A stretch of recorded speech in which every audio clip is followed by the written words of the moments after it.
Penyimpan emas yang ada ilmu tidak akan risau tentang harga. Walaupun harga emas naik mendadak setinggi 15% hanya dalam masa 3 bulan, tetapi mereka mampu untuk konsisten menyimpan emas.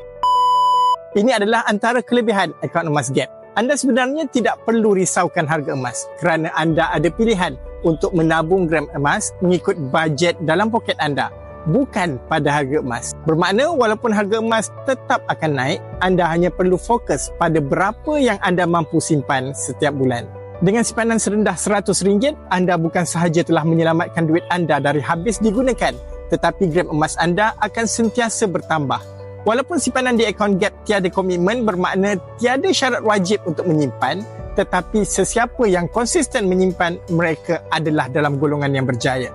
Sama seperti kisah kura-kura yang berlumba dengan arnab.